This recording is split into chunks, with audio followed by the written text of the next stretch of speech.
Hello friends welcome to Himanshu education पिलामाने पूर्व class रे आमे 10 क्लास क्लास 10 आलोचना करथिले कि एससीएल जो थिला पोषण है कि पोषण रे 1 नंबर 6 नंबर पिलामाने आलोचना कर सारचंती तेबे आज पिलामाने 7 नंबर तुमरो 12 नंबर पर्यंत जो शॉर्ट क्वेश्चन सब अछि आमे आलोचना करबा।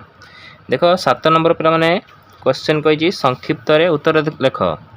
ते फास्ट कहिछि क कहला कि सहजीवीय पोषण कौन बुझाओ ना लिखियो कौन दुईटी भिन्न जातिर जीव मध्य पोषणर आदान प्रदान को सहजीव पोषण कह जाए। जो आम पढ़ते गोटे लंग क्वेश्चन था परभोजी पोषण कौन तार प्रकार भेद जो 3 नंबर से पढ़ी लिखिदेव है कि से एग्जाम्पल लिख आम अंतन सहजीवी भाव रोथबा इस्चेरिया कोलाई नामक बैक्टेरिया निज शरीर में विटामिन B12 प्रस्तुत करी आमको जोगला बेले आम अंतन शैलकृत खाद्य ग्रहण करी निज प्रतिपादन करे माने आमको किसी दिए सी आमको किसी निए माने आदान प्रदान हुए कौन सेहीपरि जबक्षार बंधन में सहजीव बैक्टेरिया अवदान अन्य एक उदाहरण है कि दुईटा उदाहरण लिखिदेव कौन।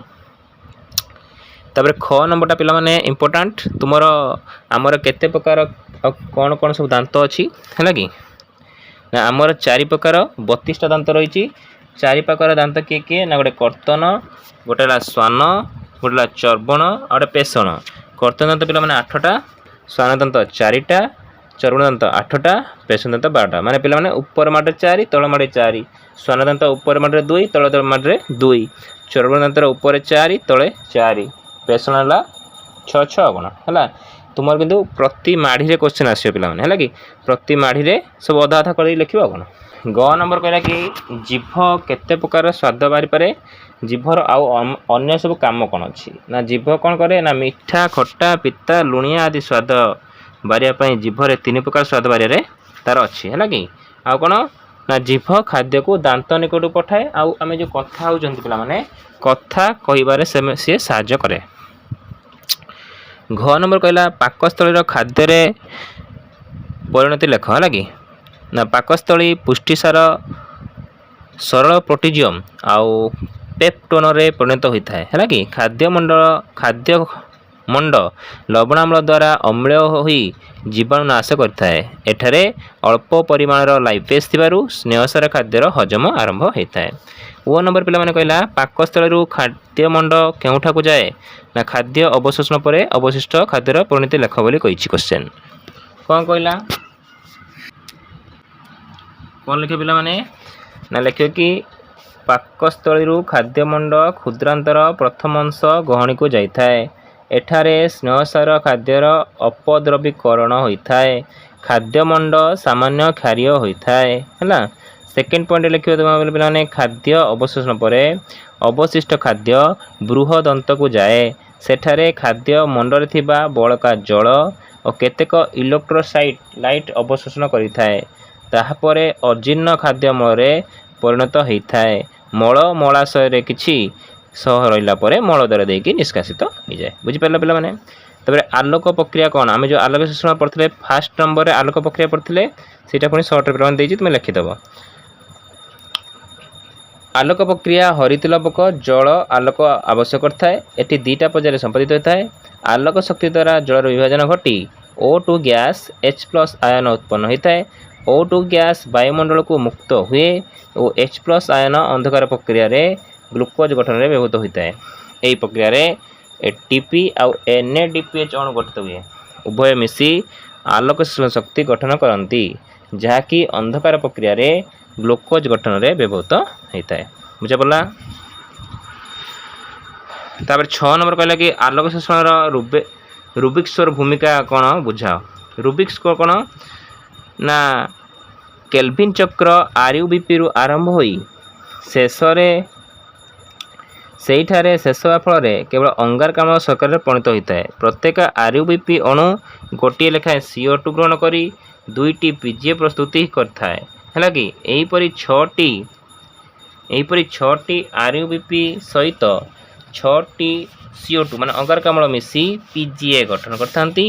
एगुड़िक मध्यरु 2टी PGA गोटे ग्लूकोज अणु और अवशिष्ट 10टी PGA पुनर्चक्रण द्वारा RUBP अणु गठन कराई था। बुझे कि रुबिक्स जोड़ा कहला कि RUBP है कि सीटा गठन था।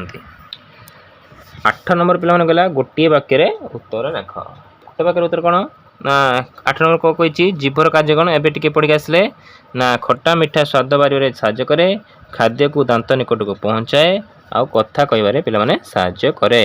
ये देख क्वेश्चन जो 6 नंबर पड़ी 8 नंबर मनीष माड़ी क्यों प्रकार सब दांत अच्छी मनुष्यर प्रत्येक माड़ी है प्रत्येक माड़ी 4टी कर्तन है कि टोटाल किंतु 8टा कर्तन 4टी कर्तन 2टी छेदक 4टी चर्बण आ 6टी पेषण दांत रही।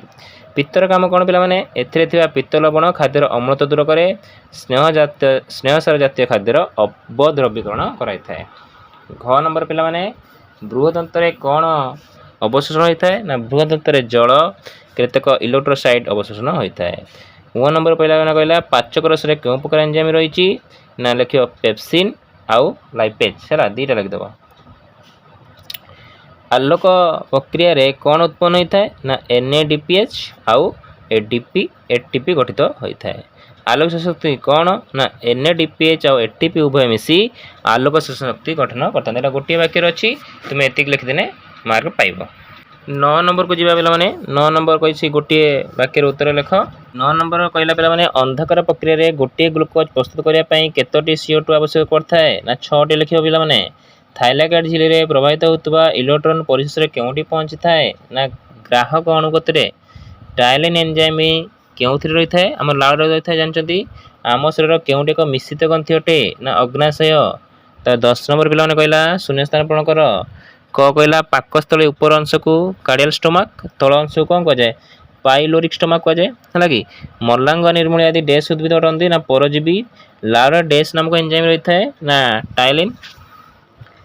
खाद्य और पवन को जे बाटर जीव चालन करने ग्रसनी डैश रही ना अधिजीवा पिला माने पित्त स्नेहसार जातीय खाद्य डैश करें ना अवद्रवीकरण लगी जलर आलोक शोषण थाइलाकाइड डैश रही है ना झिल्ली रे रही है लिख।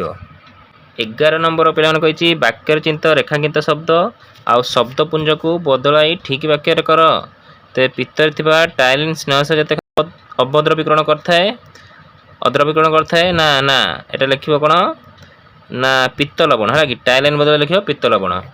मनुष्यर प्रतिमारे 2टी कर्त दांत अच्छी ना 2टी नुहे 4टा हम टिके पूर्व आम पढ़ते जो परभोजी मूर्त गलित पचासढ़ा उद्भिद प्राणी खाद्य संग्रह कर निज पुष्टि साधन करए से परजीवी कहुए ना पे मूर्तपजीवी है। प्लास्मोडियम एक बाह्य परजीवी ना एटा लिखिबो कोन ना अंत परजीवी माने भितर रही थाए। तापर लास्ट नंबर पिला माने कहला कि प्रथम 2टी शब्द संपर्क को देखी तृतीय संपर्कित शब्दटी कौन हम लेख। ग्लूकोज कहला श्वेतसार एमिनो एसिड पिला माने कौन ना पुष्टिसार प्लास्मोडियम अंतपरजीवी उकुणीला बाह्य परजीवी खाद्यनल द्वारा गलेट श्वासनल द्वारा ग्लटिस है पे very important 12 number short question. Glycolysis कोष जीवक साइट्रिक अम्लचक्र पे माइट्रोकंड्रियार मैट्रिक्स बुझा पड़ा पे आम यही वीडियो रे 7 नंबर 12 नंबर पर्यंत आलोचना करदे आम नेक्स्ट वीडियो रे तुम सेकेंड चैप्टर श्वसन क्वेश्चन आंसर नहीं कि आसवा। आशा करी पे तुम्हें 7 ରୁ 12 नंबर पर्यंत तुम्हें सब नोट कर देथिबो। तुम अति मात्रा तुम सांग मान सहित वीडियो को शेयर कर और चैनल को सब्सक्राइब कर और वीडियो को लाइक कर दियो पे। Thank you.